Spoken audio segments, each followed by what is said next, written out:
तो secret invasion का नया एपिसोड हमारे सामने आ चुका है और मैं हैरान हूँ कि अभी भी 3 एपिसोड्स बचे हैं सीक्रेट इन्वेजन के और एमिलिया क्लार्क की कैरेक्टर गाया मर चुकी है।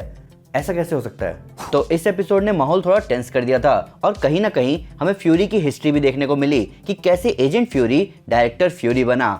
इन सब के ऊपर हमें कंफर्मेशन मिल ही गई कि रोडी भी स्क्रल है। साथ ही साथ हमें सीरीज का दूसरा बड़ा झटका लगा जो कि है एमिलिया क्लार्क की कैरेक्टर गाया की डेथ। ये बहुत शॉकिंग था। हालांकि हमारे पास अभी भी रीजंस है कि हमें एमिलिया क्लार्क आगे भी जरूर दिखेंगी। इन सब के ऊपर ग्रेविक एक्सट्रीमिस्ट यूज कर रहा है, ये भी कुछ कम शॉकिंग नहीं था। हमें फ्यूरी की वाइफ पिछले एपिसोड में दिखी और इस एपिसोड में हमें पता भी चल गया कि वो उसकी साइड नहीं है। तो आइए इन सब के बारे में डिटेल में बात करते हैं। तो दोस्तों मैं हूं अमन सिन्हा और आज मैं ब्रेक डाउन करने जा रहा हूं सीक्रेट इन्वेजन के तीसरे एपिसोड का। तो स्पॉयलर्स का ध्यान रखते हुए चलिए शुरू करते हैं। तो सीक्रेट इन्वेजन हमें वापस वही मार्वल सीरीज वाले मजे दे रहा है। अच्छी बात यह है कि हमें फ्यूरी की हिस्ट्री भी देखने को मिल रही है और एक जूम्ड वर्जन दिख रहा है उसकी लाइफ का।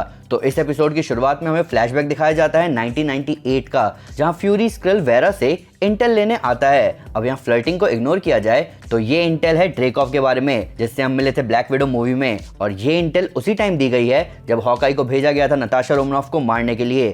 तो ये इंटेल कहीं ना कहीं रिस्पॉन्सिबल है नताशा की शील्ड एजेंट बनने के लिए और रिस्पॉन्सिबल है एमसीयू की टास्क मास्टर की ओरिजिन के लिए भी। हमें यहाँ ये भी क्लियर हो गया कि फ्यूरी को पता है कि उसकी वाइफ स्क्रल है। यहीं टाइटल आने से पहले हम स्क्रल जनरल ग्रेविक को देखते हैं अपनी सुपर स्क्रल बनाने वाली मशीन के साथ। हमने पिछले ब्रेकडाउन में सुपर स्क्रल के बारे में बात करी थी और इस एपिसोड में ग्रेविक ने ये नाम ले भी लिया। प्लस पिछले एपिसोड में हमने डॉक्टर डेल्टन की फाइल्स में एक्सट्रीमिस्ट नाम को भी देखा था और इस एपिसोड में ग्रेविक हमें एक्सट्रीमिस्ट यूज करता हुआ दिख भी गया। अब हमें आयरन मैन 3 से पता है कि एक्सट्रीमिस्ट इंसानों पर स्टेबल नहीं था। हालांकि स्क्रल्स पर इसका क्या असर होता है ये हमें आने वाले एपिसोड्स में ही पता चलेगा। फ्यूरी की वाइफ उसके साथ नहीं है बल्कि बुरे स्क्रल्स के साथ है। ये अजीब बात है। हालांकि जिस नज़र से फ्यूरी ने अपनी वाइफ का फोन देखा उससे क्लियर है कि फ्यूरी आराम से क्लियर कर लेगा कि कौन किसकी तरफ है। हमें हर एपिसोड में कोई ना कोई मिल रहा है जिसे दिक्कत रही है फ्यूरी के अर्थ से दूर रहने में। पहले एपिसोड में मारिया हिल फ्यूरी से कंप्लेन करती है, दूसरे में टेलोस कंप्लेन करता है और तीसरे में उसकी वाइफ। ये रीजन है कि फ्यूरी का वापस आना ग्रेविक को हैरान कर रहा था। प्लस एंड में फ्यूरी की वाइफ एक सीक्रेट गन लेकर कहीं जा रही है ग्रेविक के आदमी के ऑर्डर पर। अब ये देखना अगले एपिसोड में इंटरेस्टिंग होगा कि इसका एंड रिजल्ट क्या होने वाला है। ग्रेविक और टेलोस एक दूसरे से मिलते हैं म्यूजियम में जहां हमें वही नज़ारा दिखता है जो हमने ट्रेलर में देखा था और मानना पड़ेगा ये सीन है कूल। हालांकि जो कूल नहीं है वो है ग्रेविक का टेलोस को धमकाना उसकी बेटी का नाम लेकर, जिसके लिए टेलोस सही पिटाई देता है उसे। इन सब के ऊपर यहाँ ग्रेविक के इंटेंशन भी सामने आते हैं। ग्रेविक को बिल्कुल नहीं पड़ी अपने स्क्रल साथियों की, वो एक एक करके अपने लोगों को सैक्रिफाइस करता जा रहा है। हमें एक जबरदस्त सुपर हीरो ऑलरेडी बता चुका है कि एक अच्छा लीडर अपने लोगों के फ्यूचर के लिए खुद को सैक्रिफाइस करता है, दूसरों को नहीं। तो ग्रेविक अपने अंधेपन में अपने स्क्रल साथियों को ही मारे जा रहा है, जिसके लिए गाया उसे कॉल आउट भी करती है। गाया इस एपिसोड में मारी जाती है। हालांकि यहाँ साफ समझ में आ रहा था कि ग्रेविक गैम्बल खेल रहा है गाया की लॉयल्टी चेक करने के लिए और गाया सामने आ ही गई। ये हैरानी की भी बात है कि इतनी बड़ी स्टार एमिलिया क्लार्क को सिर्फ 3 एपिसोड में दिखाने के लिए लाया गया। हालांकि हमें ये फैक्ट नहीं भूलना चाहिए कि गाया ने एमिलिया क्लार्क की तरह दिखने वाली कैरेक्टर का फेस ले रखा है। तो ऑब्वियसली एमिलिया क्लार्क की कैरेक्टर जिंदा है और स्क्रल गाया मर चुकी है। यही सीरीज से पहले आने वाले रूमर्स फिर से शुरू हो रहे हैं कि Emilia Clarke agent Abigail brand के रोल में है, जो कि हमें मोस्ट प्रोबेबली सीरीज के एंड में दिखेंगी।